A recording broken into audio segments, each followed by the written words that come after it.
Another monthly video from Alphinity, and today the global team will be discussing certain green shoots that we're picking up amongst the Chinese consumer. So Chris, you've recently been to China. Tell us, where did you go and who did you see?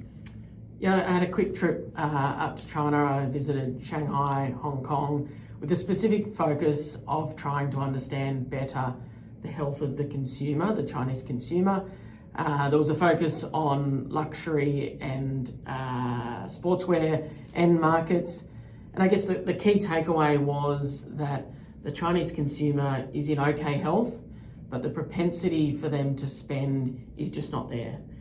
It's been a number of tough years. The middle class has felt that most acutely because of the property downturn, but yet savings rates are over 30%, have been for a number of years.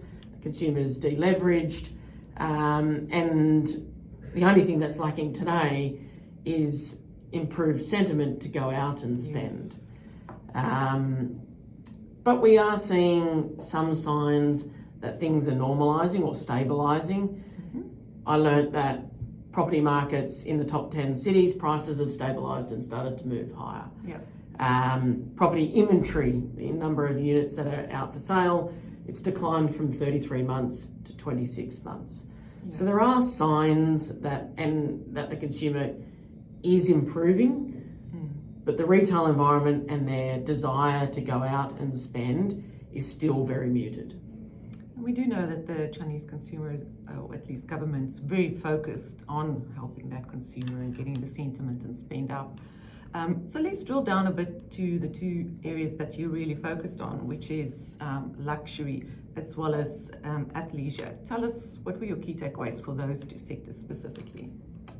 Specifically to luxury, the portfolio owns a number of stocks that are exposed to the Chinese consumer. We own Richemont and we own L'Oreal. And generally, the feedback that I got from the trip was luxury spend remains quite challenged. I heard numbers down 5%, down 10% year over year. That's following quite a negative year last year.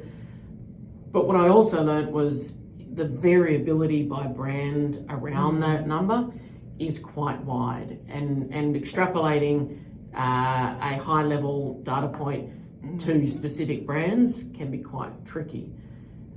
For example, we saw an advertising campaign for Van Cleef, one of Richemont's brands, in every city we visited. And the feedback that we were getting was this was resonating with the consumer quite well. But we also saw brands that were really struggling, and such as Gucci. And so it really, without that broad consumer pulse, it really matters brand by brand whether you've got innovative product or not. And let's talk about the athleisure space. What did you pick up there? It's tough. It's really tough. I met with some of Nike's OEMs. I met with Adidas. I met with some of the local Chinese competitors, and promotional activity is high, inventories are high, and competition locally is very high. Outdoor as a sector is growing very strongly. It's up 20+%. It's a bright spot, but the Western brands in general, and specifically Nike, are struggling. Okay, so a lot of moving parts there, but thank you, Chris. For more information from Chris and the team, please visit us on alphinity.com.au. Thank you. Thanks a lot.